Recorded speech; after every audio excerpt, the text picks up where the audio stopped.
everybody, welcome to the Waldock Way. I'm Jessica. I'm Emily. I'm Kevin. And today's video is going to be a learning on location. So where did we get to learn at? We got to learn at the Wizarding World. Yes, we went to the Wizarding World of Harry Potter for our first days of school because every school year for the past 4 years, we kick off back to school with a portion of Waldock's Wizards and Wands. And since this is our year of field trips, it seemed like the perfect way to start our school year. And was it? Totally. What did you think? Oh, I loved it. It was pretty awesome. So the first thing we're going to do is share some of our favorite things with you. Then we're going to give you some tips for visiting the Wizarding World in case you're heading there in the near future or if you want to plan a trip. And then we're going to share like a little mini haul, some of the things that we purchased at the Wizarding World of Harry Potter. All right, who wants to share their favorites first? You can, Mommy. Okay. My favorite thing about the Wizarding World of Harry Potter is that you feel totally immersed in the Wizarding World.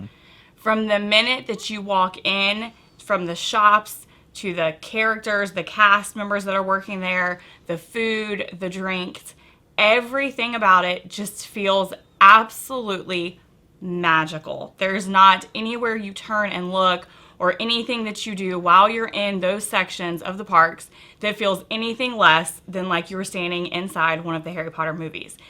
And it was magical. It really Yeah, was. totally. It was. Like, I almost wanted to cry when I walked through the wall section at Diagon Alley. It absolutely took my breath away. And as somebody who has read all of the books and watched all of the movies and grown up with Harry Potter and passed that down to Emily, it was exactly everything I wanted it to be.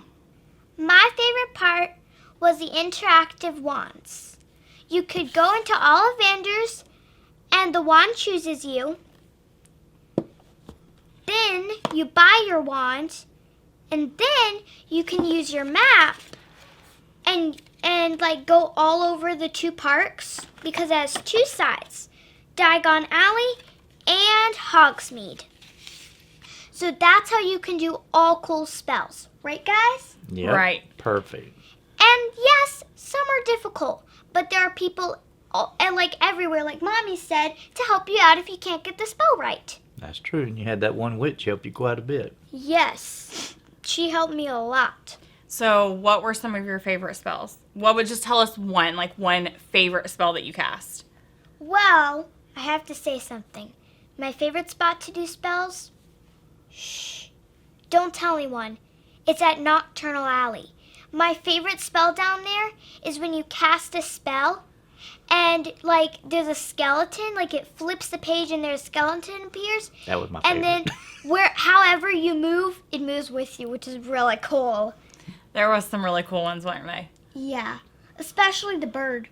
Yeah. Like how you could give it big feet or make it blow up. That's cool.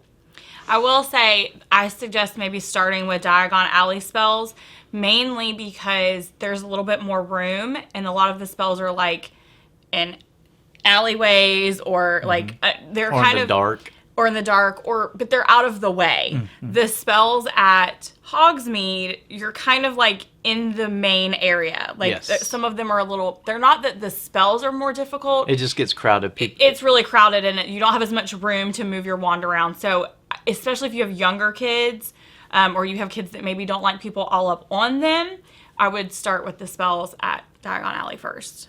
Yeah, I would agree Yeah, with that. Diagon Alley has a lot of spells. Yeah, and that's where Nocturne Alley was, right? Yes. Yes. And that was my favorite too.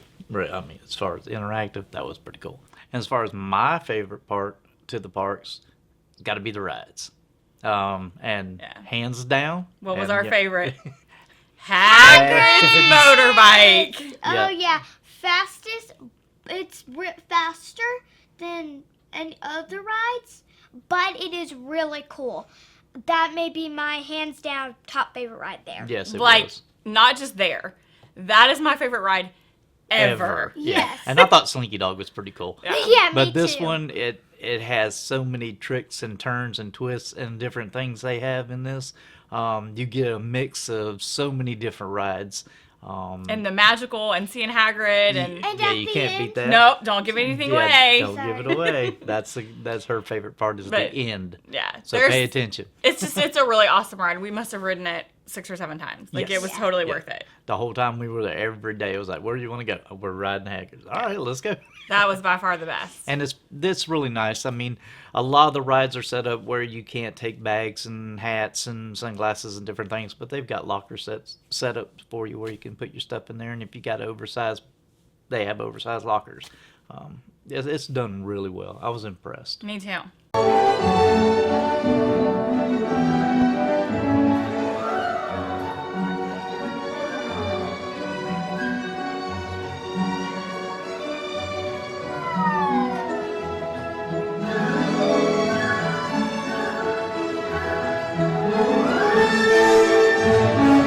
So now we have a few tips for you so you can maybe have some help planning your upcoming Wizarding World trip. So our first tip is, if possible, and if it's in your budget, to stay on site. Any of the Universal resorts offer the majority of the resources we're going to be talking about. There are some more expensive resorts that also include your Express Pass. We didn't stay at one of those, so that's not going to be what is included. We stayed at 𝐾ABANA Bay, which is one of their more affordable or budget-friendly resorts, and they all include these things. So the first thing that they include that was phenomenal was the transportation. So they have a bus that takes you to and from City Walk, and they say it comes every 15 minutes, but we literally never waited longer than 5 minutes for it. I mean, it was there, like, it was almost always waiting on us. And it's such a short drive because you're only going from your hotel maybe to one other hotel and then directly to City Walk. Yeah, and that's not all the time. Yeah, it's not like there's multiple stops. I mean, we were from, like, literally from our hotel door on a bus and at City Walk within 15 minutes every single time. Every time. And then the same thing, even at the end of the night, if we closed the park, we never had to wait on a bus. And we never stood on a bus either. We always got a seat. Yeah. I was There was impressed. always a seat. Yeah. So that's one perk to staying at the resort. What's another perk? Another perk is that there's early admission, and that means you can get into the Wizarding World an hour early. Oh, yeah. Yeah, And every so- minute counts. Yeah, so every day you can get into the Wizarding World an hour before park opening. So you will just be able to go straight back there and just make sure you have your hotel key with you, because they're going to check that to make sure that you You're at a are resort. staying at a resort. But that applies for all of the resorts, even the more affordable ones. Yep. And so what's another perk to staying at the resorts? Resort hopping. You got to try it. Don't be scared. It doesn't matter what resort you're in. If one has pools and another one has pools, and you're like, well, I wonder what's going on over there, ride a bus, walk, go check it out. We went to one, and they were playing movies at the pool, so you could be swimming and watching a movie. And then our hotel had a lazy river. Yeah, we so had if you were staying somewhere else but you wanted a lazy river, you could pool hop and come over to 𝐾ABANA Bay and use the lazy river. Or you could hop for other things like food. They had each one has its own restaurant, and so you had that dining experience that you could go ride a bus over to and do that. Also, if you're looking to shop, they have different setups and different shops with different merchandise. So you may find something that's unique that you couldn't find anywhere else. One of the things, like when we were there, Emily really, really wanted a buck beak, which we'll share with you our haul in just a minute. But the parks didn't have them. They were completely sold out. And we were lucky enough that because there's so many different resorts with different gift shops, you could have hopped around and we were able to find her one that same day. So there's, that perk too, that if something's sold out or if you want something that's maybe a little different variation, you have that option. Our next tips are going to kind of help you make the most of your trip while you're there. So my tip is that you either need to plan to open or close the Wizarding World. Now you can stay at Universal or Islands of Adventure from open to close. But in the middle of the day and the peak times is when the Wizarding World gets the fullest, the most crowded, and the hardest to kind of maneuver and get around.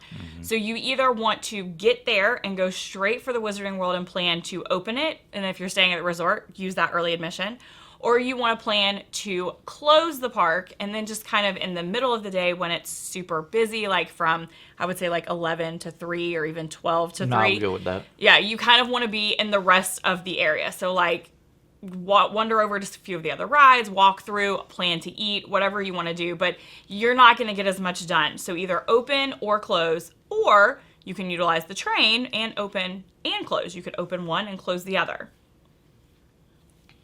Mine is you have to ride the train both ways. Mm-hmm. Each one has a different experience, And which we'll is leave it at that. really cool. Yes. Yeah, we won't give away any spoilers, but it Yeah. is. I mean, the train ride itself is kind of the same, but it's Yeah. a different experience both ways. Each time. So give it a chance and try that. So don't think just because you've rode it one way, you've done it. You want to ride it from Hogsmeade to Diagon Alley and from Diagon Alley to Hogsmeade. And kind of what goes with that too is the queues. Enjoy them. Even if you don't want to ride the ride, they give you the ability to go through the queue and then exit at a later point. This way you're still enjoying the magic. And some of the queues are definitely magic. Oh, I would advise to do all of them. I mean, you can go to the Goblin's Bank and you can exchange real money for goblin money. But while you're there, there's a goblin actually at the podium looking thing, and he's sitting there counting numbers and doing what he's doing. But he's talking to you. Talk to him. Better, he told me that I was taking too long to take pictures. She basically talked to him first and said, "Can I take your picture?" And he stopped what he was doing, posed for her, and then after she took so long focusing in and getting the picture just right, he's like, "Are we done? I need to go back to work." It was hilarious. But like, for instance, the Forbidden Journey, while I loved the ride the first time, it was a little tight on me because it comes over the shoulders, and it was great, but it was a little uncomfortable, and I had decided I didn't want to ride it again. But that ride is the ride that's in Hogwarts Castle. So you can still, even if you don't want to ride it, even if none of you want to ride it, you can still totally walk through the entire castle, through Sprout's greenhouse and a classroom and Dumbledore's office, and see all of this magic brought to life, and then just exit right before the ride. So even if you're not going to ride the rides, we highly suggest... Don't give up on it and don't walk away from it. Actually enjoy it. I mean, that's what you're there for. The rides are wonderful. But They're the done magic very is... well, but the magic is there. Experience it. And then just have fun with it. And then our last tips for you have to do with shopping. So we're going to help you make your shopping experience the best that you can. So my number one tip is currently, I don't know if they'll still have it in the future, but check if they do, the Wizarding World, the hotel gift shops, all the gift shops as far as I'm concerned, everywhere I saw it, is running a deal where you can put $295 on a Universal gift card, and then you get a free interactive wand. Now, you don't get to pick from any interactive wand, but you get to pick from the promo wands, which every shop has different promo wands. They're all going to have like 6 different wands. So you can go to the different gift shops, you can go to the different places and find a wand that you like. The best part about this is if you're going to spend any money in the Wizarding World anyway, you're basically getting $55 for free, because I mean, maybe it's just us, but there's no way we were going to walk into the Wizarding World and not spend $295 on stuff. No. I mean, there honestly isn't. So you just put that money on the gift card, use the gift card to buy all the rest of your souvenirs, and then you basically got an interactive wand free. And so we actually got Snape's wand for free because I really liked the look of that. But Kevin's tip is going to be in case you get a wand you don't like. All right, well, basically, what I want to tell you is buyer's remorse. Think about it. It happens. We all do it. We've done it all our life. I did it. I was so ready to have a wand so I could get in there with Emily and go interactive and all. I picked a wand. I thought that was the one for me. And got it back to the resort. We took a break, got some dinner, and realized that there were other options, and that wasn't the one that I really wanted. I kind of settled. So, got to talking and found out from a nice sales clerk that there's an option. You don't have to have buyer's remorse. If you buy one, you use it, you don't really like it, you see something or see another one that you like better, if you have your receipt, your box, and your wand, you can take it to a gift shop, you can take it to one of the parks. And wherever this wand is that you see that's better than the one you have, trade it in. That's right, trade it in. You can get a replacement, a whole new wand and you just give them your box, your wand, and your receipt. They'll mark it off, and there you go. Because there really is. There's different wands. I mean, we saw Grigorovich, Ollivanders, all of them have different options. I mean, most of them have the main character wands. Yes. But after that, they have different options. So that could totally happen. Even if you think, oh no, I love this wand, this is the one I'm getting, you may find that you find one that you like better. We also wanted to tell you that there are 3 different types of wands. Not every wand that you buy, because Emily loved the interactive wand so much, right? Mm-hmm. And she told you guys about it, but not every wand that you get is going to interact. So one of the wands is a toy wand. You want to show us the toy wand? Show us how it works. And it's the one that has the light up end. So it is just kind of like the plastic. It's very popular with most of the kids. It lights up at the end. And you can turn up the brightness with the push. Like, you could turn it brighter or darker with this little leaf button. You just keep pressing it. If you just... Well, each of the buttons would be different, but... No, it's only one button. Like, see no, the each light wand different. would have a different type of button. I mean, this has a leaf because it's Hermione. Right. But it basically, if the end lights up like this with the big light, it's a toy. I mean, it's still a nice one, but it's a kid's. It's not going to interact. And then you also have what they call their replica line, which is one that I wanted, and I was able to get Dumbledore. It is not an interactive. It's well done. It's well done. It's a little bit more realistic looking. It even has kind of a weighted end. It's just, I mean, it's fantastic and it's beautiful, but it's not interactive. The interactive wands are going to have what's kind of going to look like a little light LED at the light end. At the end, but there's no it's light. It's a sensor. It's how the interaction happens with the interactive spells that you're casting.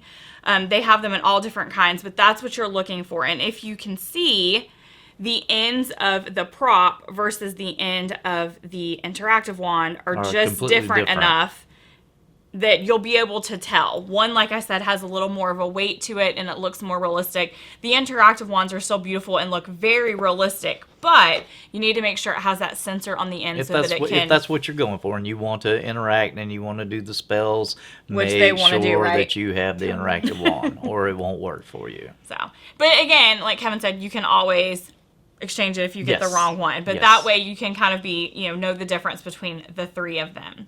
So those are mine and Kevin's shopping tips. What is your shopping tip, Emily? My shopping tip is, if you've got so much stuff and you want to get a few more things, just let the owls do the work for you. You can send it right up to your hotel. Yep. So if you're staying on site, which hopefully you are, you can just have the owls take care of it and owl post it straight to your hotel and it'll be there the next day. So you don't even have to carry any of it around.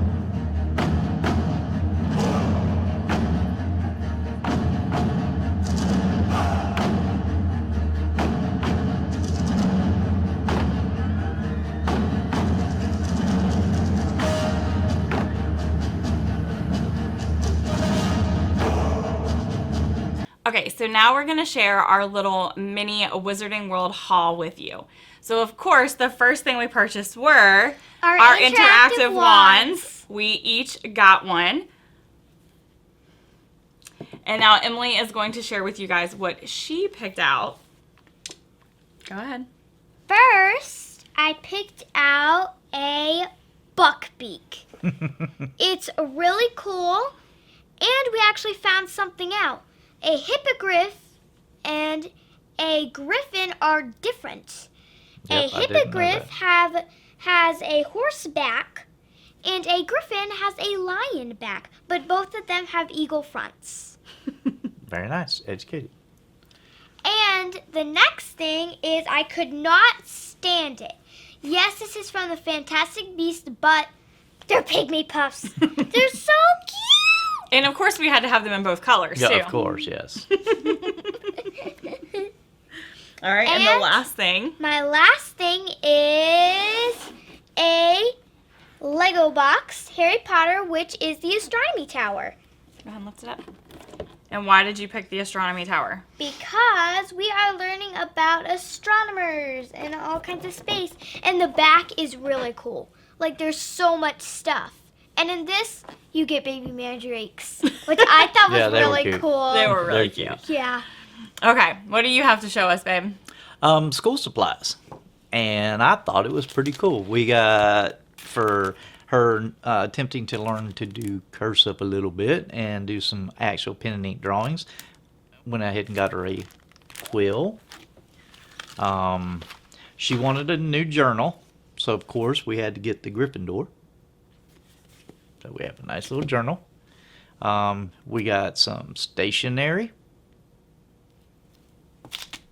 and a notebook. And then I found something that I wanted to kind of go with her letters when she does pen pals and stuff like that. She can actually do the wax seal. I may play around with that a little bit too. And that's actually the Hogwarts seal. Yeah, that is that. And there's other options. I mean, you can get it for each house, or you can get it for Hogwarts itself. Yeah.